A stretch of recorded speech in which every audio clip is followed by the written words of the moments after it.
Welcome, welcome. I am Sharon Bakst, and I am the founder of Being a Badass Empowerment Coaching. I'm so excited to share this resource that I created for you on Ditch What Doesn't Matter. And I'll tell you why.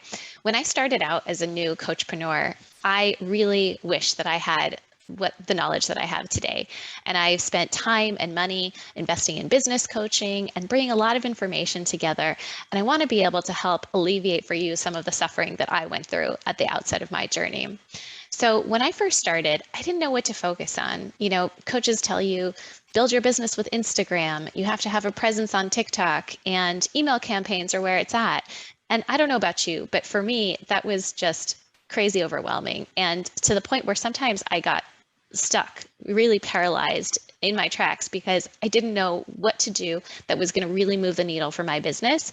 And that analysis paralysis was really challenging for me. It brought me a high level of anxiety.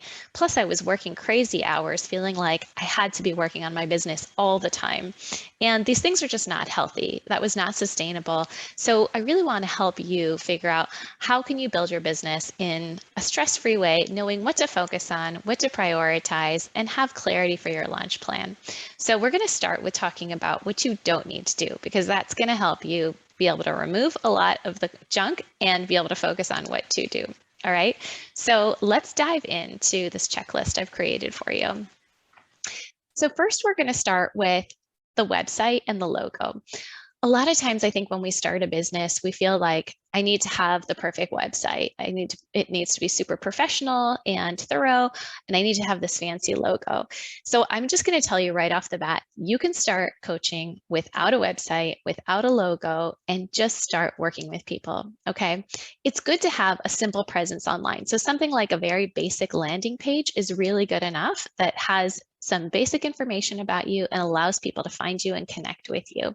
Those are pretty easy to create with free tools online, as well as a simple logo. So there are a lot of great tools out there right now that can help you build a logo for yourself that is just clean and clear. And if you want to evolve that in the future, same with the website, you absolutely can. But don't let those things hold you back from doing the coaching work that you want to do right now. Okay. Next, I want to talk about ditching being vanilla. So I'm sure you've heard before that niching as a coach is really important. And I'm going to really drill this point in, because when we try to be everything to everyone, we end up resonating with no one. And what happens is that our ideal customers are not going to know that they should be working with us, because they're going to hear these things that don't necessarily connect with them on a specific and deep level. So what I really want to encourage you to do is think about who do you want to serve and how are you going to help them, and get really specific to that language that's going to pierce the hearts of the people that you are going to help. Okay. And then next, what drains you? You definitely want to think about what activities energize you and what activities drain you. And when you have a sense for what are those things that really suck your energy, figure out how to avoid doing them. Some things I understand are not avoidable, especially if we're tight on budget. But if you have the ability to have someone help you out, whether you're outsourcing some of your marketing, if that's really draining for you, or you're working with a peer who can help bring you up to speed with some new tools and techniques, find ways to not let those things really get you down. And same with figuring out what clients you're going to work with and what type of format you want to have. If a group workshop feels really draining for you, you don't have to do it. You can work one-on-one. There are different methods. So really tune into how that is feeling for you. Next, the shoulds. I'm a huge fan of shedding the shoulds. There's so much noise out there in terms of how you should be living your life, right? And that's no different for how you should be building your coaching business. There are a million people telling you how to do it, right? I really want to encourage you to block out all the noise and to listen to your voice, to really tune in to what's in alignment with you, whether that's who you're going to work with, whether that's how you're going to help them, whether it's how you want to organize your day. Just stopping the comparisons of how other people are doing it. All right. Tune into yourself. All right. What's next is self-judgment. Definitely want to limit that, ditch that as much as we can. And we're human. So that stuff comes up. We're going to notice it. But what I want to encourage you is to not let that take over. And it's really important for you to believe in the value and the worth of your offering.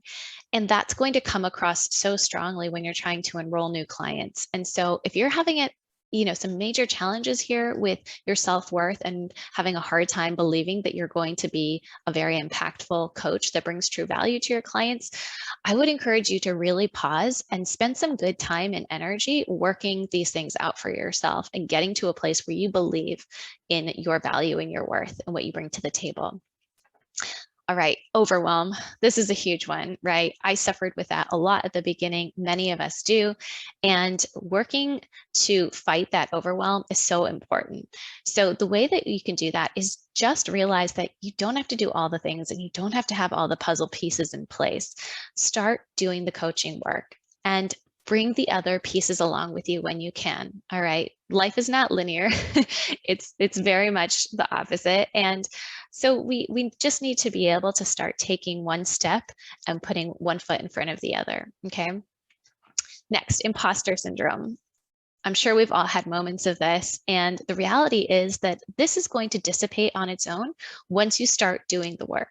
We have to give ourselves some grace to be beginners. So you're a new coach. All right. You may have done other things in your life and you may have done some kind of coaching before, but you're putting yourself out there in a different way now as an official formal coach. And that can feel kind of scary. So just realize that those are nerves. That doesn't mean that you're not going to be an awesome coach. The reality is you probably are already an awesome coach. All right. And the more that you do that and you really exercise that muscle of coaching, that imposter syndrome is going to start to go away on its own. All right, next, getting over credentialed. This is one that I want to focus on if you're feeling like you need more degrees and you need more credentials because you are doubting your value and your worth. I would encourage you to ditch those additional programs. If you're going down that path because there's an expertise that you want to develop and you really want the learning that comes with that additional program, go for it. Absolutely, I'm a fan of that.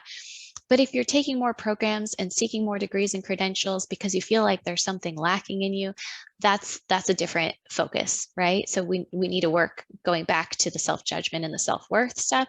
That's a place where you want to spend more time because that's going to impact your business, right? And finally, I'm such a fan of saying yes when it's a yes and saying no when it's a no. All right. So I really want you to ditch those moments where you're saying yes and you don't mean it. Right? It's so important to evaluate whether you're talking about working with a potential client, a marketing strategy, a type of program that you want to run. Really pay attention to if that is a yes for you, then say yes like a badass. And if that is a no, then embrace that, because what that's going to do is allow you to cross that off the list and make time and space for the things that are truly a yes for you, and you can prioritize those. And if you have any additional questions, please feel welcome to reach out. I know that there's a lot of stuff happening at the beginning of your coaching journey, and I'm happy to be a champion, partner, and guide for you every step of the way. All right, so I know you're going to be great. Just get out there, start coaching. You got this, badass.